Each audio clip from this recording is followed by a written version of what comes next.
Good day to everybody, and we're now on our second chapter of our contemporary world, and this is about theorizing globalization. So, for our objectives for this chapter, number one, we are going to identify the various theories of globalization. Number two, we are also going to recognize the different perspectives on the origins and historical background of the contemporary process of globalization. So basically, this is just a simple continuation of the first chapter with regards to the origin of globalization. So here, we are going to study the different theories coming from different experts on how globalization started. Okay, so let us begin. Okay, so one theory of globalization is what we call as the imperialism. Okay, so when you hear the word imperialism, what usually comes to your mind first? Okay, usually you have the impression of war, isn't it? Right? Another thing, it would be an invasion, okay, from one country to another. So the bottom line there, it is war, right? However, in the point of view of Vladimir Lenin, it is quite different. Okay? For him, imperialism has something to do with the control of the economic system of one country, okay, by another country. Okay, so by the way, Vladimir Lenin is the first leader of Soviet Union and also the theorist of imperialism. So Lenin viewed that the nature of capitalism itself could possibly lead to domination of other country through another country's economy. Okay, so it is more on seeking out and controlling that country from a distant area or from a distant geographical area. So according to Lenin, you don't need tanks, soldiers to invade countries. For him, for one country to control another country, which is the definition of imperialism, is through the control of its economy. Okay? So, imperialism for Lenin is purely an economic phenomenon. Okay? So, it has also has something to do with European politics. So when we say European politics, there is a sense of superior culture, right, or superior race, okay, giving Europeans right to exploit or even to civilize the rest of the less developed world, isn't it? Right? So let us give one huge example here. Okay, so everybody knows about China, isn't it? Okay, China is one of the superpower at present. Okay, don't you know that almost 40% of the economy of the United States, okay, are owned by Chinese? Okay, so there is also the rumor saying that the United States is going to go to war with China, isn't it? Now, if you're really going to think about it, okay, if that happens, there will be a collapse. There will be a collapse of the economy of the United States if that happens. For what reason? Just like what I mentioned, okay, almost 50%, okay, of the industries, manufacturing companies in the United States are owned by the Chinese. So you don't just simply go wage war with a country that can almost control your economy, isn't it? Okay. Now, with regards to European politics, okay, which started out with saying that most often we hear in the news EU, okay, they tend to get involved of the activities of other countries, most especially in terms of politics. And Actually, that is what is going on right now. And if you notice that if the government of the Philippines have done something wrong, the EU tends to get involved, okay, to the issue, even though we have our own sovereign, which they should not interfere, isn't it? Okay. All right. So let's proceed to the next slide. Okay, so there is another expert from the study of imperialism, and that is David Harvey. All right, so he wrote many books. He's a influenced by Marxism or Marxist, and according to him, that the capitalist imperialism, which we have discussed on the previous slide, and also the point of view of Lenin. There is the contradictory fusion of economics and politics. So, what do you mean by this?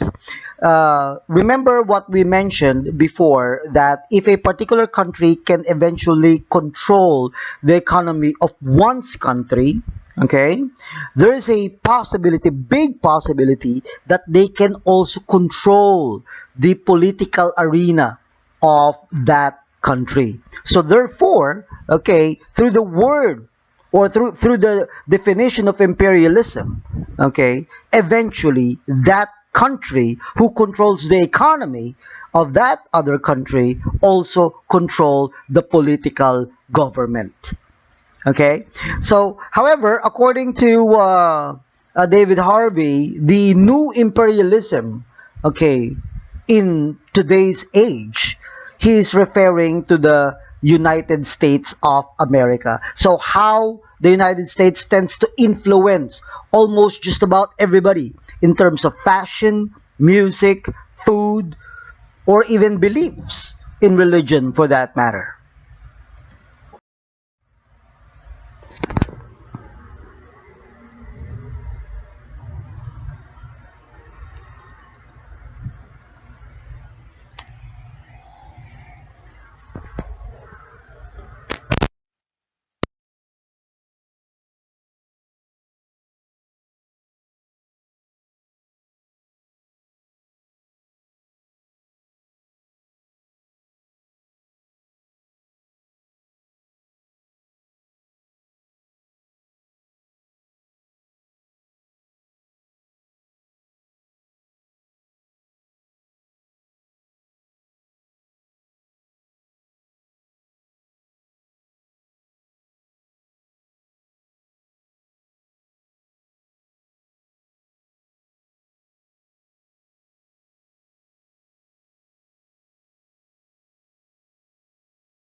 So aside from imperialism, we have also the colonialism, which is again another theory in globalization. Okay, so when we define colonialism, it refers to settlers which has a more formal mechanism of political control. Okay, so thus they tend to create colonial power in the country which they have been colonized. Okay, so of course one best example definitely are the Spaniards, right? So when the Spaniards colonized not only the Philippines but most especially in part of the southern part of America, okay, which they have full political control because during that time there's no formal government, nor Philippines or even Mexico or Colombia, okay, or any other parts in South America was were not yet been recognized. So they are in control. Okay, even though during that time the supposedly the objective of the Spaniards is to spread Christianity. Okay, but actually there is another agenda, and obviously the agenda is not about religion but also more on political control. So we have another here, what we call as the decolonization. So once the colonizer, okay, had uh, taken out from that country that they colonized, okay, and uh, and of course the country that particular country that was formerly colonized achieved political independence, we call it decolonization. Okay, we also have neo-colonialism. Okay, this is where efforts at control over the former colonies and other nation states actually there are some countries that were colonized and then the colonizer went out, but instead of that country having achieved political independence, they will be conquered again or colonized again by other country. We call it neo-colonialism. So that is taking control over the former colonies colonized by the colonizers. Okay, all right. When you say post-colonialism, this relate to various developments that have taken place in that former colony after colonizing power departs. Okay, so one best example, the Philippines. So when the Philippines were decolonized by the Spaniards, we were neo-colonized by the United States. Okay, so the United States took cover because they waged war against Spaniards and eventually the Spaniards lost. Okay, so when the United States decolonized, or should I say, went out from the Philippines, okay, we call it post-colonialism. Okay, if you can remember the first independence that we have been celebrating, the first what you call this one, democratic government introduced by the Americans to us. Okay, and the American left us. I mean, well, they are still there in the Philippines during that time, physically speaking. All right, but the political control were turned over to the Filipinos or to the Filipino government. So we call it post-colonialism. So it consists of development, adjustment. Okay, that had been taken place. Okay, in that former colony. Okay, after the long years of colonization. Okay, so let's talk about the next topic, and the next topic is about development. Now, remember, when we talk about globalization, we are talking about the social relationship of one country to another, or the rest of the countries around the world, isn't it? Right? So, these countries uh, introduce a what you call this one, a project, and this project is eventually concerned in the economic development of poor nation. Okay, so that's of course the objective of the so-called development. So this project will be focusing more on underdeveloped countries to help the underdeveloped countries, of course, to improve its economic activities. So the key aspect on this project is more on the import substitution. Okay, so let me expand more on that. Okay, remember guys, if a country would be dependent too much on the import of products and goods from other countries, you are not helping that country to grow its economy. So according to the experts on the so-called project development, okay, a particular country should produce more its own product rather than depending too much on the import or importation of goods and services. So, eventually, ang pinayayaman mo dito, yung ibang bansa, instead na payamanin mo yung bansa natin. Alright? You may also notice, in the Philippines, unfortunately, okay, more than 50% of the industries are owned by private or much worse, foreign. You get my point? So, we have nothing against, private companies, but the problem there is the government can hardly impose regulation on this part because the prices are being introduced by the private or foreign companies. Okay, even though we have certain regulation on this point, but the total control of the imposition of the products and goods, most especially the prices, okay, are also the responsibility of the private and foreign companies. Instead of the government has a full control over it. Okay, all right. So another issue is that. According to the expert, in order to undergo development of a certain country or poor country, southern countries, actually guys, the word southern countries refer to poor or should we say third world or underdeveloped countries. When you say northern countries, we are talking about, big economy countries such as United States, Russia, China. Those are northern countries. Southern countries, on the other hand, belonging to the third world countries.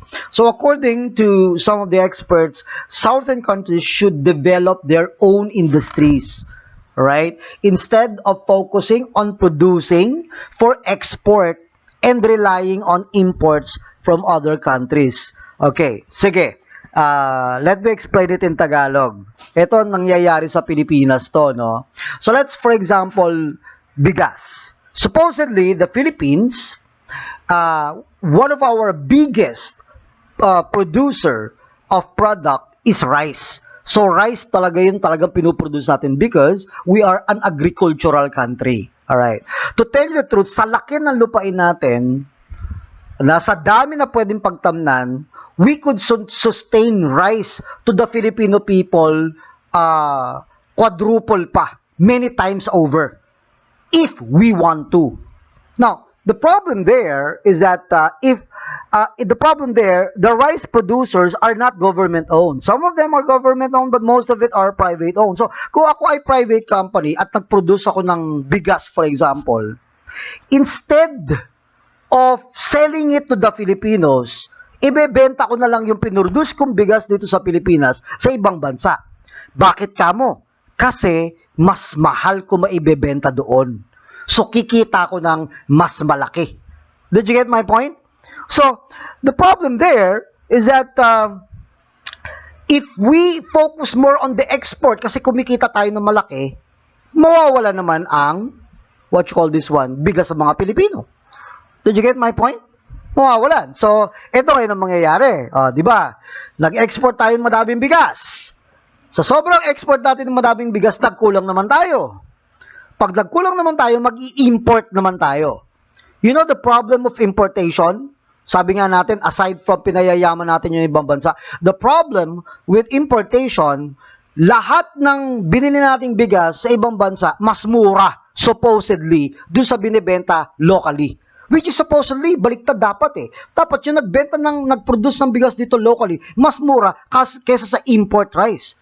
Pero ang nangyayari minsan, yung bigas na binili natin na imported rice, mas mura pa kesa sa pinroduce natin dito. So, ano mangyayari niyan? Kapag nag-import ka ng madami, ang mangyayari doon sa pinroduce natin bigas, wala na masyadong bibili. Bakit? Mas mahal eh. Did you get my point? At kung walang bibili, babaksak yung sariling industriya ng Pilipinas in terms of rice. So, ano nga yung gagawin ng mga rice producers? Ang gagawin ng rice producers, i-import ko na lang lahat to. I-export ko na lang lahat to instead of selling it to the Filipinos na bili ng bili ng imported rice. Bakit tayo nagpapa-import rice? Kasi kulang na nga. Bakit kulang? Kasi export kasi tayo ng export. Okay? So, that is what is being meant here, that underdeveloped countries should develop their own industry. So, may industry na nga. However, they should focus on producing for, they should not be focusing on producing for export. Okay? And they should not also rely on imports. But we should produce first our own product for ourselves. Actually, ganyan ang ginawa ng Japan. Okay? Japan, napakaliit na bansa, pero malupit ang economy, and they are considered self-sufficient. Guys, pag sinabi niyong self-sufficient, kahit hindi na sila magdepende sa ibang bansa, mabubuhay sila. Yan ang Japan. Because of technology, because of the different ideas being produced. Right?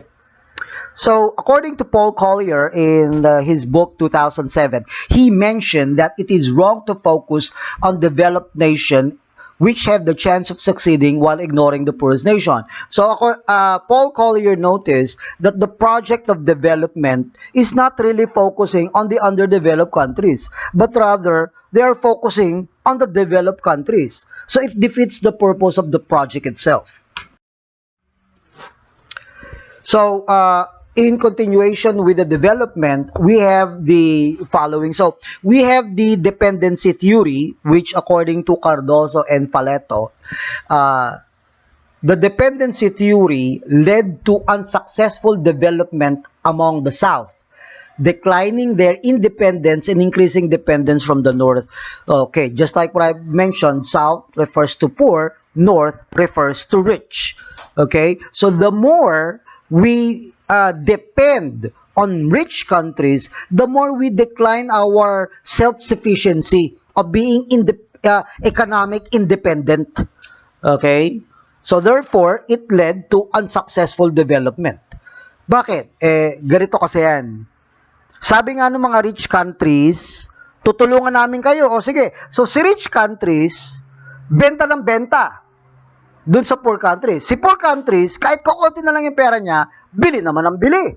Okay? So, do you remember the saying, it would be better for you to help somebody by teaching that somebody to fish rather than giving him a fish. Do you get my point? Another issue is from Andre Frank. According to him, another expert in the project development, less developed countries resembles the past of developed countries. However, rejects the idea that underdeveloped countries is traceable to its own resources, but it is more on the capitalist system and their relationship. All right. So, according to him, that yung mga may hirap na bansa, pwede daw matrace doon sa mga mayayamang bansa. Ibig sabihin, para umunlad ang isang maliit na bansa, tignan mo rin kung paano ginawa ng mga mayayamang bansa. Kasi dati hindi naman sila mayaman, ngayon mayamang bansa na sila, paano nila ginawa yon? Okay? So, less developed countries resembles the past of the developed countries. However, sabi ni Andre Frank, he reject the idea that the underdeveloped countries is traceable to its own resources. Okay? Ganito kasi yan. Kapag ang bansa ay madaming resources, mayaman na bansa yan. Kapag ang isang bansa naman daw ay kokonti ang resources, mahirap na bansa yan. So according to Andre Frank, kalokohan yun. That is crazy. that that the underdeveloped countries, why they became undeveloped, is not because of the resources that they have. Okay? According to him. So, anong magandang example natin? One best example is Africa. Alright? Remember, Africa, even up to this point of time, is considered a poor country. Actually, there is no such thing as United States of Africa. Sa laki ng Africa, bawat state doon, o province, if you want to call it, ay may kanya-kanyang leader. Okay? So, ano nangyari doon? So, hindi sila nagkakaisa. Sila-sila mismo nagigirahan, sila-sila mismo nagpapatayan. So, walang economic stability, walang government or political stability. Okay. But, Africa has one of the richest resources in the entire planet. Ang daming resources niyan. Ladies and gentlemen, napakadami. Lahat na from diamonds to jewelries to rubies. Okay? It is also rich in agriculture. Ang dami ng mapagkukuhanan. Pero on the other hand, bakit mahirap pa rin sila? So that's the question. Diba? So it is not a matter of how rich the resources of a country is.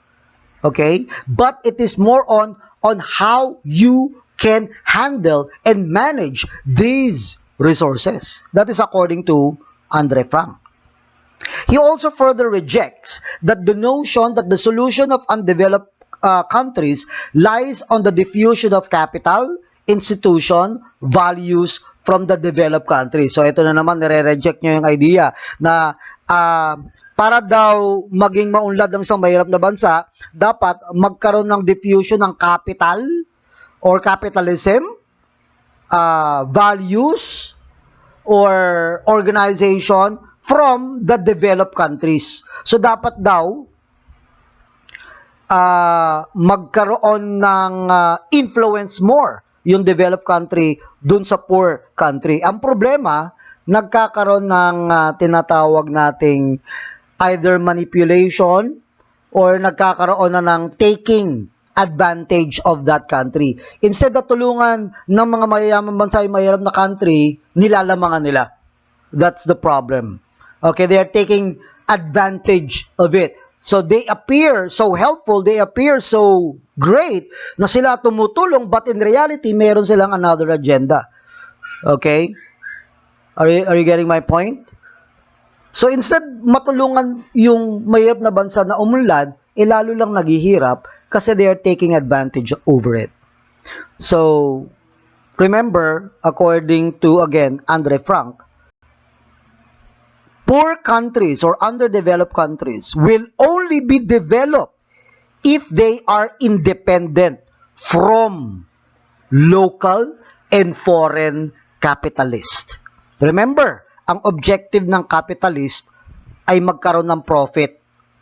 Wala siyang pakialam sa human rights, sa rights ng mga empleyado, o yung pinapasweldo niya, kung magkano pinapasweldo niya. Or even yung poor state ng product or service. Wala siyang pakialam doon. Ang kapitalista, they are only after the profit. Okay, so the development project basically is a complete failure. All right, so just like what we said, they are focusing more on the developed rather than the underdeveloped.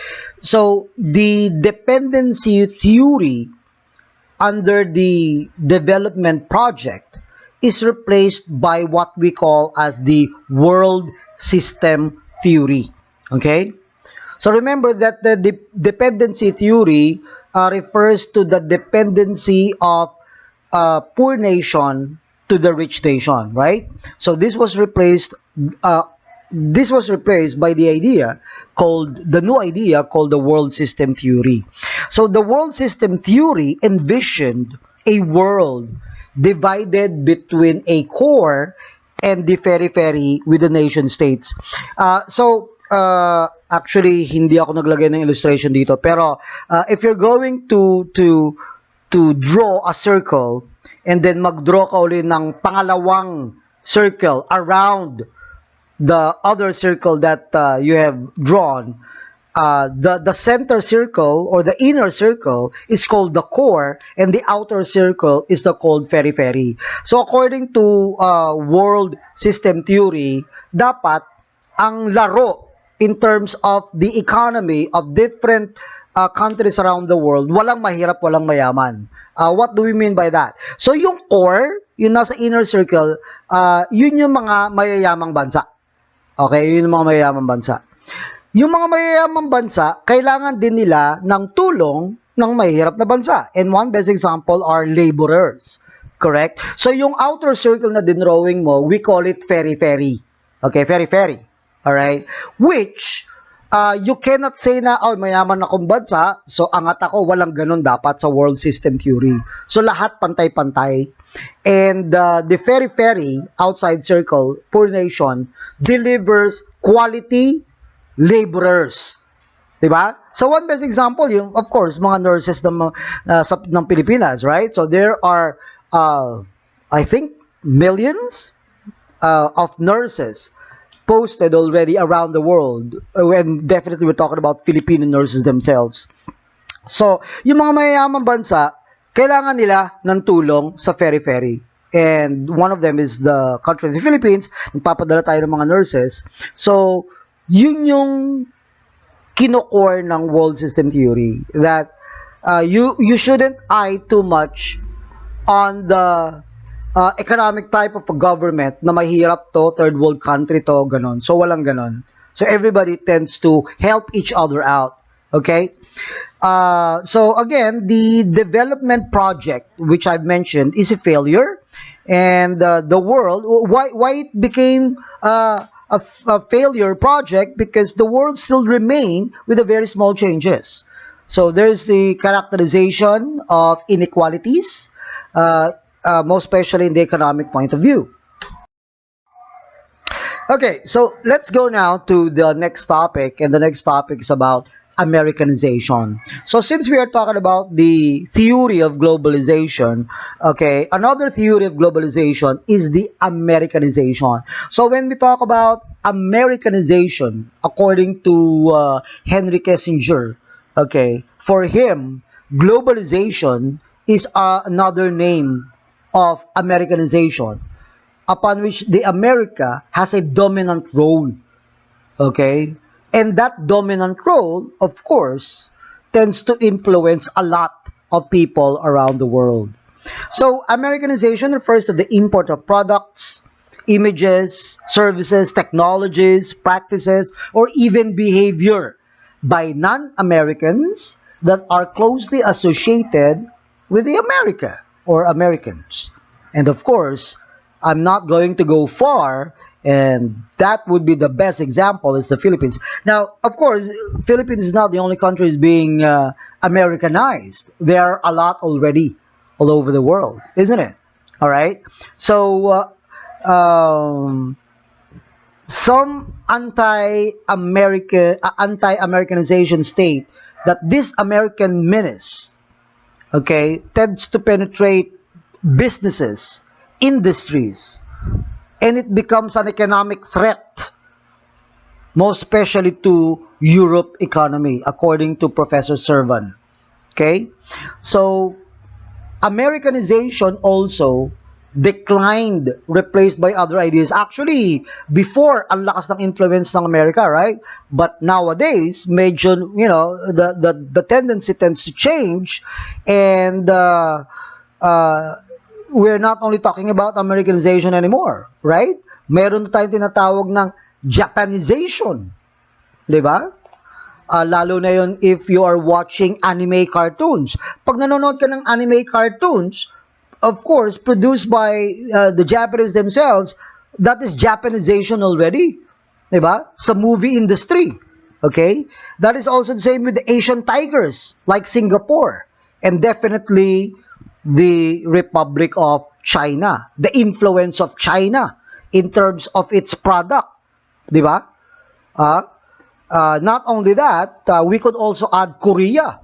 Diba? Yung Korea tends to invade the drama setting, di ba? Meron na tayong K-drama. And in terms of music, meron na ring K-pop. All right. So, of course, we're not only talking about Americanization anymore, but also other countries that tends to influence other countries as well. So let's go back again to Americanization. It is not all about who can produce more. We're not talking about industrial giants, but we are now talking about the realm of consumption. Okay, so here we have four main examples of uh, products and services that is fully consumed all over the world. So we have Walmart, we have Coca-Cola, we have McDonald's, and Visa. All right. So these industries, of course, is produced by the Americans themselves, and it tends to influence a lot. Okay, and also affect the economy, product production, or even services around the world. Okay, so there is a counter reaction to the Americanization, and of course, which I've mentioned, they are called anti-Americanism or anti-Americanism. So the anti-Americanism is a predisposition to hostility towards the United States and American society. Actually, to tell you the truth, China is one of them. All right. Some parts of the Middle East also are against America. We're not only talking about the political point of view, but most especially in terms of its products and services. Okay, so if you're going to think of countries na hindi masyado nila tinatangkilik ang produkto ng Amerika, alam mo na ibig sabihin nun, anti-American yon. But there's nothing against anti-Americans. Most especially if you are only after the growth of the economy of your own country. All right? Okay. So, of course, this position includes social, economic, traditions, values, and cultures. So, again, like for example in Japan, they have this so solid tradition that it cannot be replaced or even influenced by foreigners. So there is one person by the name of O'Connor who reacted and argued against the anti-Americanism. According to him, he seen this idea that it needs to be challenged. Okay, it needs to be cleared for more differentiated view of the United States, and needs to be viewed as being in opposition to intelligent thought. Right. So, yeah, of course. So, according to O'Connor, who is an American himself, opposing to the Americanization point of view is an opposition of intelligent thought. Thinking that he is the only one who is intelligent. Anyways, so the challenge here, according to him, is how to engage with America without anti-American prejudices. Well, of course, there could be a subjective point of view against American thought, right? But then again, there are also a lot of things that needed to be changed and not to be influenced much of the so-called Americanization. Okay, so let's now proceed to the next topic, and this is neoliberalism. All right. So neoliberalism started out from the president of Chile in 1970 by President Salvador Allende. All right. So Salvador Allende was sponsored by a coup by the Chilean military. All right. With the help of the Central Intelligence of America, again influenced by another other country, which is the United States. So Salvador Allende was replaced by Augusto Pinochet, and Augusto Pinochet implemented the Friedman's neoliberal ideas. All right? So later on, we're going to talk about neoliberalism. So these changes resulted to what we call as the Shock Doctrine. And this is being described by Professor Naomi Klein, saying that the view that the total overhaul of the economy, okay, resulted to a complete shock.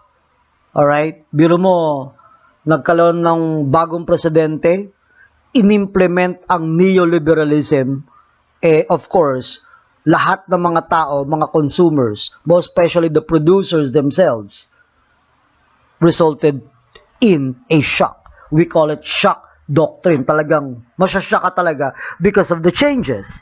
So, what are the changes are we referring to? So, it refers to privatization of industry, the regulation of economy, and reductions in a nation's spending on social welfare program.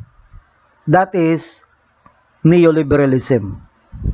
Liberalism is putting all industries, or if not all, 90% of it, in a private industry.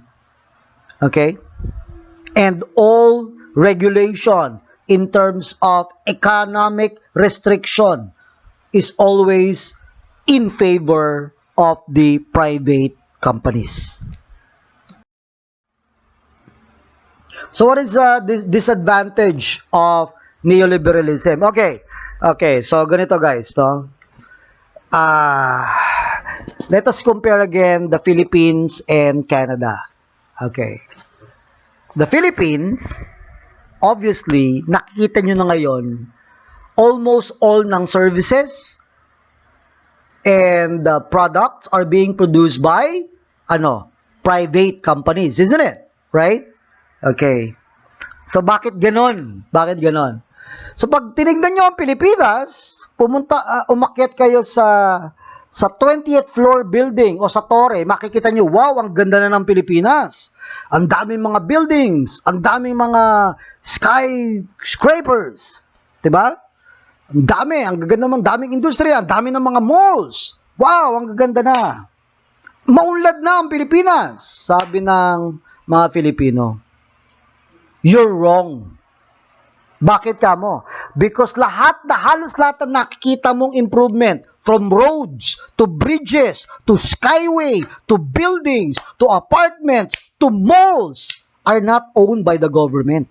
It is owned by the private capitalists or private companies.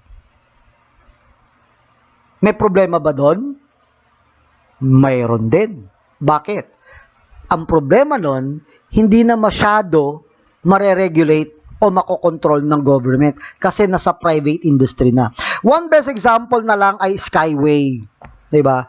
Pumunta ka ng Skyway, magbabayad ka. Pumunta ka ng NLEX, magbabayad ka. Pumunta ka ng SLEX, magbabayad ka rin. Lahat may toll fee na. Bakit? Kasi po, yung kalsada ay hindi na po pag-aari ng gobyerno, pag-aari na po ng private companies. Nakikita niyo yun? Sino ang apektado? Ang mga Pilipino, mga drivers, mga consumers. Ngayon, pumunta ka ngayon sa Canada. The best example na lang Canada, wag na United States. On the other hand, ang Canada opposite. Alam mo kung bakit?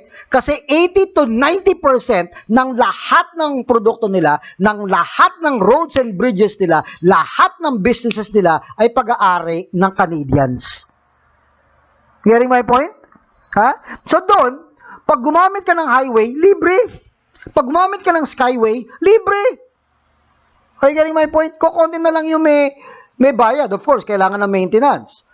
Gumamit ka ng subway nila, hindi naman libre, may bayad, pero mababa lang, pero the bottom line, sa government pa rin. Gumamit ka ng train, yung train, sa government yun. Ha?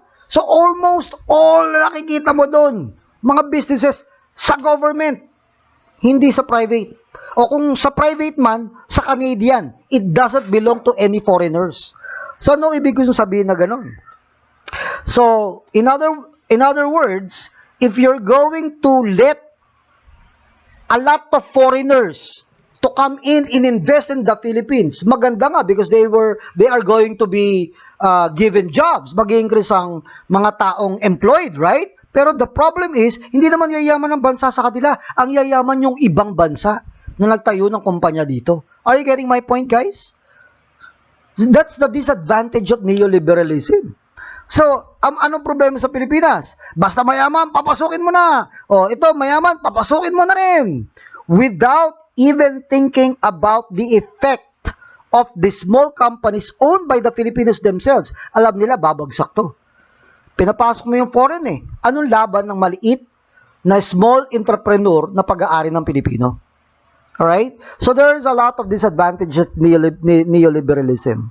So, nation capitalists were the main beneficiaries. Yeah, naka-enumerate dyan sa slide. It also put the capitalists, the ownership, position, and control of private industries, free to operate and profit almost at will.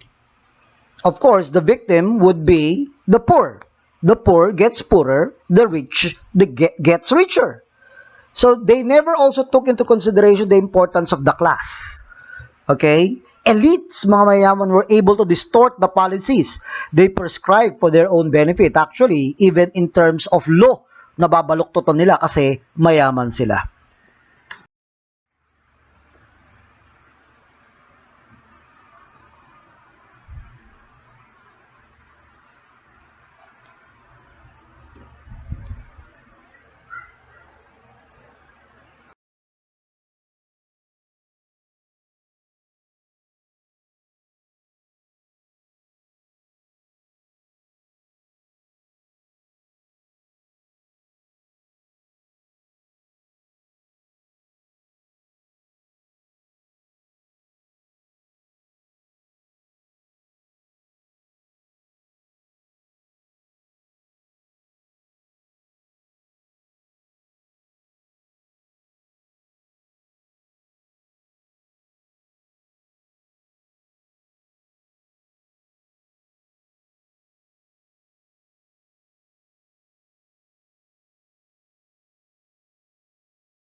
So of course, since neoliberalism has a lot of disadvantages, so here are the some criticisms made by experts. All right. So according to the experts, that neoliberalism assumes that everyone in the world wants a specific type of economic well-being. Okay, and that is, of course, the product and services produced by the capitalists themselves. Okay? Parang ganito yan eh, no? One best example is a soft drinks. Or sige, let's just say Coca-Cola. In reality, you don't need soft drinks. Do you need soft drinks? No, you don't. You only need water to survive, isn't it? So because of the giant influence of advertising it to the people, saying Coca-Cola tends to refresh you and it's good for you, in reality, it is not. It also conceals and obscures the social and material interest, okay, of the people themselves. Kung ano ba talaga yung gusto ng mga tao, 'di ba? That tends to be obscured with this type of economic system. And it could also lead to financial crisis in various poor countries as well. And that is, of course, instead of going to their using or buying their own products, they tend to buy other products from the foreign countries. And of course, there is also the reality of inequality and definitely corruption or taking advantage of the worker themselves, and also environmental degradation. Uy, environmental degradation, if you can remember, yung mga nagmimina, yung ibang nagmimina dito sa atin, it is owned by the foreigner. Di ba? So, ano ibig sabihin nun? They tend to get the minerals owned by the Filipinos in the Philippine land. Basta mayroon lang silang permit magmina, makapagmimina na sila. Are you getting my point? Okay.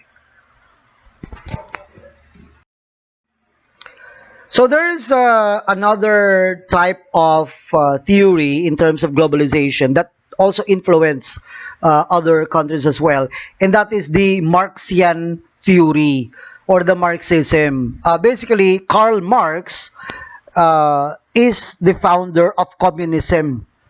Okay, so let me just give you a brief overview of communism was all about. According to the communism view, okay, definitely communism hate capitalism. Ayaw nila ng mga kapitalista. Communism also hate the influencers coming from other countries that tends to influence their traditions, their belief, their religion. Ayan. And third, the concept of communism is that the government is in full control of just about everything, of every business or businesses that you're going to put up in their country. Yan po ang communism. Okay? So kung ikaw ay foreigner, gusto mo magtayo ng business sa isang communist country, remember, more than it could be 50-50, I don't know the percentage amount, but certain percentage, huge percentage of the ownership of the business that you're going to put up in a communist country will be owned by the government because they are communism. The eye of the communism is that everybody's equal. Okay, ang problema naman, napasobra naman ng equality. Okay, so one best example ng, too much equality would be like this. Nag-put up ka ng business sa bansa mo, ang bansa mo ay communist country, kumita ka ng malaki, pag malaki na yung kita mo, hindi pa pwede kasi lahat equal eh. Are you getting my point? So, ang gagawin ng government, sa laki na kita mo, yung ibang kita mo kukunin namin. Kasi nga hindi pa pwede, hindi ka pwedeng, mas angat ka pa sa government na kumikita, hindi pwedeng ganon. That's the concept of communism. So, kukunin ko yan. Okay, pag sobra kayaman. So, in other words, so, yung iba, instead na magsikap at magpayaman, wag na lang, kukunin na lang ng government eh. Hayaan mo na lang yung government kumita for themselves. Are you getting my point? Alright? Okay. Okay. So here, in this slide, you could see the neo-Marxian theories. The neo-Marxian theory is a newer version of the original Marxian theory introduced. Okay? And this is what we call as the transnational capitalism. And the transnational capitalism involves two systems, and that is the neoliberal capitalist system and the socialist system. Okay, so neoliberal, which what we have discussed a while ago, that mostly it is being privatized. However, this privatization will also be controlled by the government, and the government is the socialist system, or sometimes they call themselves as the socialist republic. Okay, so there's a priority to economic transnational practices. And the idea here is that capitalism has moved away from being international system to globalizing system. Okay? Transnational practice is more on political, where transnational capitalist, okay, class predominates but does not necessarily own the means of production. Okay, ito yung sinasabi natin kanina, that the transnational capitalist can produce product in a communist country, but they cannot really own the means of production because the means of production will be owned by the government. The cultural ideology of neo-Marxian is more on consumerism. So it involves the economy by adding an interest in the consumption to the traditional concern with production. So bottom line, we only produce what is being consumed. Okay? Bakit ka magpo-produce na hindi naman kinukonsume in the first place? So it's more on the cultural ideology of consumerism. So that is needs against wants. Okay. Relationship among transnational social practices to develop and solidify consumerism culture and ideology. Okay, we're going to watch a short video about Marxism.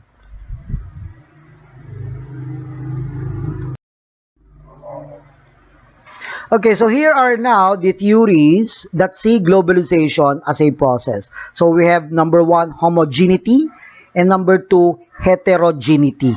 So homogeneity refers to the sameness in the world, creating common practices, same economies, similar form of government, and it is also linked to cultural imperialism. Okay, so if you're going to compare our governments, okay, which country are you going to compare in terms of sameness? Okay, definitely our government was formed and similar to the democratic form of government of the United States, isn't it? However, the common practices, the tradition, okay, came from the Spaniards, or from Spain. All right, our economy is similar to different Southeast Asian economy, right? Like in Vietnam. We could also compare it to Cambodia. All right. What else? In Brunei, no, not in Brunei, definitely Brunei. Thailand, Indonesia, Malaysia. So there's the sameness in terms of economy. Heterogeneity pertains to the creation of various cultural practices. Okay? New economies, new political groups. Because of the continuous interaction of elements from different societies in the world, this combination of cultures became hybrids. Okay? And that is what we mean by heterogeneity. Okay? So, again, I'm going to take, for example, Canada, one best example. Before, Canada is not a country. Okay? However, when the French people tend to occupy the parts of Canada, including British, part of Canada, and also the United States, uh, they brought about independent, they form an independent government, and that's the Canadian government. And you could see that Canada is a melting point of different nationalities, melting point of different cultures.